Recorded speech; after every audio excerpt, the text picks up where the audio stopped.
Omubaka wa Mukono Municipality Honorable Betty Nambooze Bakireke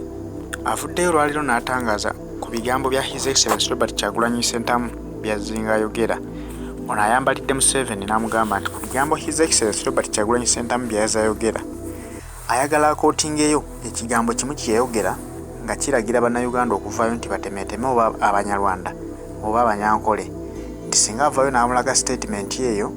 Honorable Betty Nambooze mwetegefu okulekulira ekifo kya Parliament kyalimu ne bakikwasa omuntu omulala. Kubanga nti Mwami Museveni gye emizannyo azzenga agikola, ye bw'akola obusosoze ku bantu ayagala obbalaga nti kyakola kye kituufu, kale ate kyakola n'ayagala kisiige omuntu ow'enjawulo atali ye. Kyovula nti kati ekigambo kino azzenga akikola mu bikolwa ng'asosolera bannayuganda ebifo ebisinga obunene ebya gavumenti abantu ababirimu bava sayidi emu. Naye tayagala muntu avaayo kukyogerako kubanga akimanyi nti bw'okyogerako ogenda kubeera obuusa bannayuganda. Bw'obuusa bannayuganda bajja kitegeera bagambe nti lwaki kiri bwe kityo. Bakyusize Mwami Museveni amaaso bamubuuze nti lwaki gavumenti efugibwa abantu ba sayidi emu. Kati ye ababikka entunda n'abalaga nti nze kyenkola kye kituufu kubanga gavumenti ebifo ebisinga obungi Banyankole be babirina. Naye ng'ate byalinyeeko biyitirivu obungi. Mu gavumenti mbeeramu Abanyankole 10, kitegeeza nti waliwo ebifo ate 9 byatataddeemu muntu nga yamanyi ababe abateekeddwa okukola mu bifo ebyo. Kati kyova olaba nti ye bw'abalowoozesa nti Abanyankole be bali mu kintu, kituuse okukyayisa abantu Abanyankole nga balowooza nti be batufuze obubi, naye nga basajja battu ne bakazi battu nabo gavumenti tebalina kye bagifunamu kubanga babakozesa bukozesa okubeekwekamu. Abantu abali mu gavumenti abakulembera eggwanga olunaku olwaleero tekuli Munyankole, abasinga obungi Banyarwanda. Kati n'abo abatono ennyo be bajja basuulamu okubuzaabuza. Abantu mumanye nti tulinayo Katumba Wamala mu magi oyo waffe, Abasoga bamanye nti tulinayo Gundi oyo Musoga, n'Abanyankole n'abasuuliramu babasuulidde bagambe nti naffe tulinamu abaffe. Kitegeeza omusajja ekintu yakibalansinga. Kumbe ng'ebifo eby'omuggundu ebyo byo biteekamu bantu be abaviira ddala ewaabwe, sinakindi okuba nti naba mu famire, nga sigamba nti ba tribe emu wabula ba famire ab'enganda abako n'ab'emikwano. Kale ekintu kino bannayuganda bwe batandise okukibuuka, atandise okukikyusa ng'agamba nti His Excellency Robert Kyagulanyi Ssentamu ebigambo by'atambuza biraga obusosoze mu mawanga, era agamba nti Abanyankole mweraliikirire nti singa munaawa Kyagulanyi obukulembeze agenda kutandika obbasosola abatemeeteme. Weebuuze nga nsonga ki etemya Kyagulanyi atema Abanyankole? Abanyankole bali mu ggwanga lya Uganda,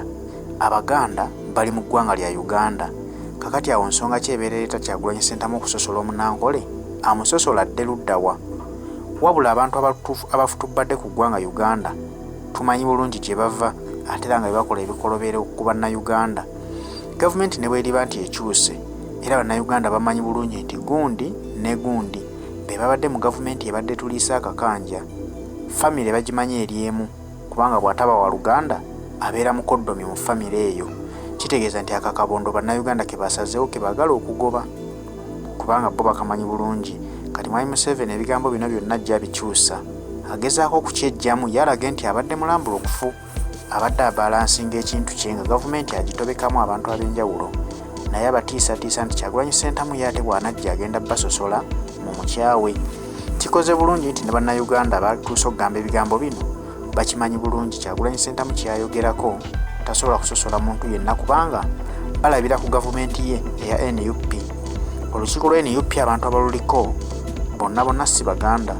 ate bw'okigoberera ennyo oyinza okusanga nti Abaganda abaluliko ate be batono ennyo, kyokka abalusingako bamawanga ga njawulo ajja alondamu nti kubeereko Abanyankole, kuliko Abasoga, kuliko Abatoolo, kuliko buli tribe eri wano mu Uganda, kubanga yakimanya nti buli kitundu kirina okuvaamu omuntu akikiikirira. N'ajja naleeta ebirowoozo by'abantu abo ku lukiiko lw'ekibiina ne tumanya bwe tusobola okutandikira okuyamba ekitundu ekyo ate ekitali ku gavumenti ya Mwami Museveni. Bw'atyo Honorable Betty Nambooze ayambalidde Mwami Museveni nti enkola ezo yazikolanga mu gy'ekinaana nga yakajja mu buyinza, n'amulabula nti ezo enkola nkadde nnyo zaadiba. Bw'aba ayagala okusigala nga kyaliko mu gavumenti akyuseeyo ku nkola enkadde aziggyeko afune ku bwongo obujja. Naye bw'anaaba takoze ekyo ng'asigadde ku nkola ez'egy'ekinaana zigenda kumusuula busuuzi kuba oweddeyo gavumenti ye eri ku ttaka we twogerera. kwato kutoka kukonye ngende mkubo mugamba nongola kakati era kyovola ba reaction je bateeka kweyo speech yeruwe yeyo kwagala yo gadotya tutabita kakati najenda study by your one kubanga bali bagala bitwogerere because it is quite criminal such beat me and then even we give instructions on how I should write. Bonkubi ate n'obyagala akupe n'amateeka ti bwoba okaaba kabya mukula tonkolimira tonyiiga okulukusa n'amaziga okanga bonkubi yes waliwo ennaku zinakatadde babadde balaga omukazi omuwala yasanga oli nga yeebasa ye n'ayiga okutunda ng'omukyala yasanga omuvubuka ng'ayeebasa kati ye n'atuula wano n'akoona kutunda n'akukola kinabuyibwa kati n'addira omukono gw'oli ayeebasa n'akukonyaku kirasi namuba olindi gwe lwaki oyiga obutundu kakati ne Museveni yakola Bobi Wine okoze tribalism ate omaze ono gwe yagala okunda oluyimbu lwaki okola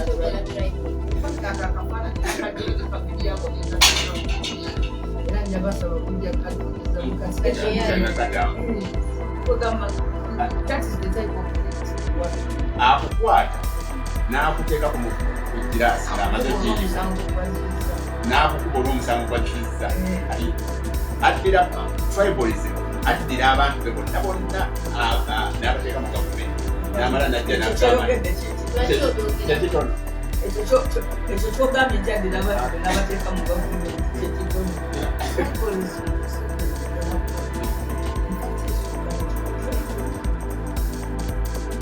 this is the person akola family era nsasira n'abanyankole banyankole banyankole banga kakati ono musajja abo tubonyaabonyeza wamu fe bannabanaye neyefuula akikola n'abanyankole naye nga nabo bwogenda eyewaabwe wansi nabo balinamu abantu be bamanyi abakola binene bwogenda eyo nolaba abasajja eyo bino eryokubba ettaka mu Buganda okutuuka wano Museveni yasooka kugenda eyo n'abasajja be tebanyaga ettaka ly'abasajja abanyankole abataka beeyo era kyovulaba omusajja nga byakima yafaaka wano waliwo omusajja yampandiikira wano ebiwandiiko abindetera wano olunaku ampulira amasimu bamenga bangamba gwokulira okubanja gavumenti akuba ettaka lyange kuba bali abasajja abaliisa abamu baali bafuuliza wena zibwanki sona yazibanyaga kati banajja nawano Uganda yabajjako obwakabaka bwabwe nakusanyawo nakusanyawo olidde kakati abajjeko n'ekyokuba nti bakwano gw'abanauganda abalala bonna babatukakati atuuse n'ekirala ababbye n'obwongo atuuse ababbye n'amagezi balookulabali naye nga byabawadde biti ku Uganda gavumenti yonna enene mitwala 3 Uganda gavumenti enene mitwala 3 kati olina bannansi miliyoni 45 naye olinawo emirimu emitwala 3 bonna ne bwogawo abanyankole era gabaddenga okitegeera kitegere bwoti gavumenti yonna awamu egaba emirimu emitwala 3 gavumenti ya Uganda ekitone yalibadde n'emirimu so bwe yalibadde n'emirimu miliyoni kitegeeza tekyalibadde tekyewuunyisa abanyankole emitwala 3 naye nekyakola akwata emirimu miliyoni 9 mu emitwalo 7 n'agituulako n'akwatako emitwalo 3 agikuwa abanyankole kati mwe ne mugamba nti emirimu gyonna agiwadde banyankole so ng'emirimu gyonna agitudde wano omukono munisipali buli bakozi 100 betwalibadde nabo tulinako 5 kati abakozi 95 tebaliiko kati bano 5 bonna ne bwe baba banyankole kituufu mirimu gyabwe gino 95 gino gyatagabye gyejjaffe kati bali abawa omugabo gwabwe omutuufu oba 5% yaabwe 95% n'agituulako nakulowozesa kakati ffe naddira ffe bannayuganda ekifo ky'omubanja emirimu gyaffe emitwalo 10 n'atutunuuliza giri gyawaddeko bali nabo gyabwe omuntu eyalyawo Coffee Marketing Board yali ekozesa abantu Lit Marketing Board yali ekozesa abantu Uganda Grain Millers yali ekozesa abantu Uganda Railway Corporation yali ekozesa abantu Uganda Post and Telecommunication yalimu emirimu kakati bajja kugamba ng'oli yakulira ekitongole ky'amafuta fayini nze nali badde nkulira ky'amasimu kakati naye n'atubeeraawo ng'atukoonaganya naye nga bo bana bazimbirako beesi ye azimba Bwakabaka n'abateekaawo nti yadde Royal Paints be basajja bano abaweereza kati nga bulaba Ssaabasajja alina abasajja baba batusaawo awo naye oba si bwe Buganda mulidde kakati ye Museveni yaddira Abanyankole n'abafuula Royal Paints baweereza embuga naddira ebintu by'Abannayuganda ebisinga n'abibyawo naddirako okutuuka bwabwe n'abubawa kakati nno nabo kababulwa amagezi bamuze kyabawadde kyekya Uganda nedda kiringanga omuntu okujja wano nakakwata naddira abaana bange abawana benzaala nakabawa naddira abantu abalala bonna batulinako Oluganda bagenda mumakamali nawo nnatabawaawo natwalawo kakati bano abali wano ekifo ky'olwanira enyumba mulaba abaana babatwalako akayumba kali batutwalako enyoyi nye nga beerabidde nkugambye nti mu mukono baagamba temuli kuluutinga bantu nga twalibadde n'abakozi 100 n'atuwaako 5 bonna abatano kugamba buli katongole akaliwo awo n'agibawo naye ate giri emingi gyatagala mu tawuni Kiraka mu mukono yammwe abasooka 5 okugamba yakumakinga nti the few jobs available that is what I want kyasooka okulowoozesa yakwata the few jobs has made available nagiwa baki nga kyayagala bafuke ba Royal Paints azimbireko ebyo nno bikolwa nnyo abantu nga baforeigners nga yajja kuzimu nsi afunayo gurupu y'abannansi abamu n'agiziika n'agizimbirako kati nobba banno kikolebwa nnyo Omuganda kyava agamba nti nnwanira ekiwavu ye enkota yabadde yaani kati ye alinga eyajja awakana n'akwata enkota y'ettunge n'agitwala n'awagulako ekiwavu ate kino ekyawanisa kye bayita ekyensu n'agiwa Abanyankole bikwate n'adduka n'enkota kati ffe tuleme ogobadduse n'enkota tudde ku bano Bannayuganda yanze nagamba onalebwa wetuwangula nga twali Abanyankole ani yali agenze okulema okutuuka bamugamba tunaali eziriwo Abanyankole ani yali agenze okugula ente n'asanga bamugamba ente zaweddewo Abanyankole bazibuza bagamba oli abalina sente tuddira omusango local government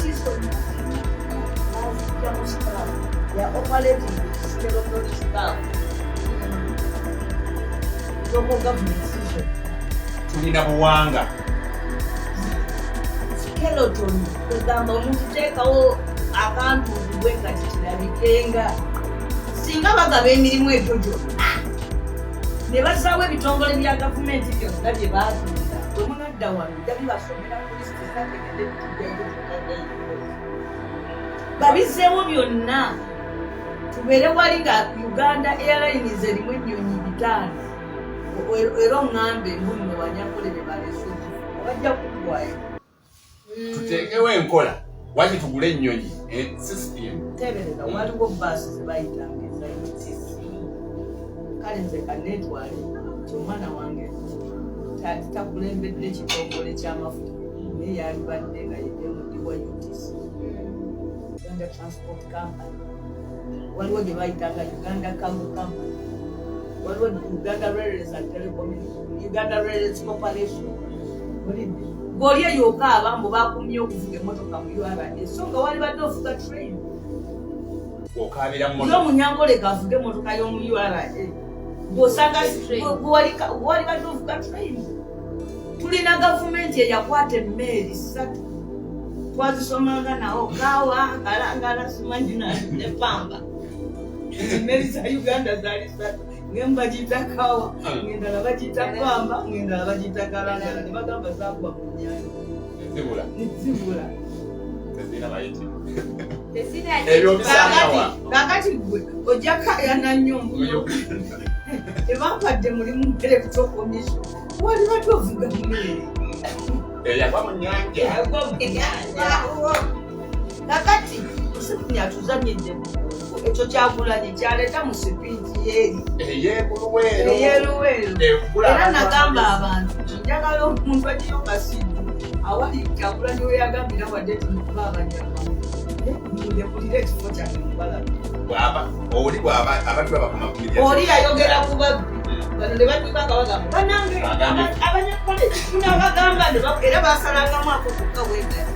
nabagamba temugamba kyagulanyi agende luweero agamba abaayo bannange mukirireeko eki mukirireeko eyewa magere mutebabi yali agamba oba yali agamba bannange abali wano tiye atanawu yava kwogera nammwe ne Luwongo yamusitibemu bakubemu oba Luwongo yali musiru yatula ne Bobi Wine nga Bobi Wine agamba abaana ba Luwongo yangalibanakulaba bwe yali ayogera abantu tebatagendera Bobi Wine gwe kyatakola yalina bikinisi nze manya yebeeramu omukono gwa sekuritale ndowooza yagamba wadde teyagikozesa nnyo teyasoma kigambo ku kigambo nga Mako Kataala bwakola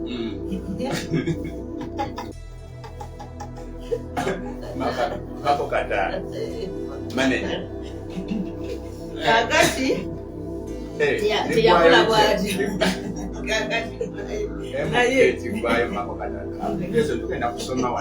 kakati naye yalina ebigambo ebyo bwe yali yatwandise bwati okwatulako najakotiye n'ageddawo kitegeeza nti amalooveeri yonna yonna yonna owekitiibwa Luwongo yasooka n'ayogera gyetubadde n'alyoka ayita ekitiibwa najana kino kyakubuusa bannayuganda bannange abatulabye ennaku bano teyaboogera ggwanga lyabwe yayogeranga bye bakola teyagambako teyayogerayo ku ggwanga lyonna yayogera abantu bakola bikolobero ngoba yali tasobola kusayininga bintu biri president namulaba nali ntudde nga mulinaanye genda oleete ebifaananyi yali akuba nnyo mu ngalo ye yasinga n'okusanyuka kuliramu era yagiranga n'akuba akamanangamba batuuka n'ekiseera ne banneerabira nti nze weniri batandika okwegamba lekaaogera mu lwabwe so be yali agamba bamanyiddwa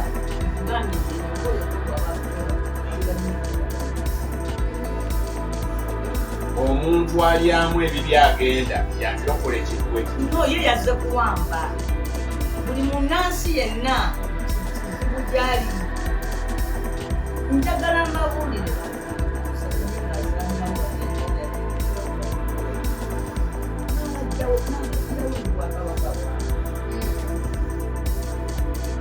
nagenda ku basajja abalina lwaki ezeeyo kati abajjeeko n'ekintu ekirungi ennyo ekyokubeera mu bakwano gw'abannayuganda abalala nze jjajjange buli mukazi gwe yalaba bulungi ng'agamba bannange omwana yalungi wanga omulaalo yakibajjisaako ekifuuka kivuma kati nekifuuka kati omuntu bw'akyogera ate abanga akola ki abanga agenderera nti nuba abantu bakusiba naye nga kyogamba nti waliwo nti nolukula tukwatula netumaobuyeokola ebyo so nze natuula lumu radio balyoke basibe tumukungu nali naye ku CBS nagamba bwe twagenda kulamula abanangozi ekinwani okimanyi badde mambuga ga Uganda nendaba abantu abava muloga ne Uganda naku gye balabye okokote byekola ngate tebaali nayo naye saagala bintu ebyo abawesitani Uganda babikola awo wenyini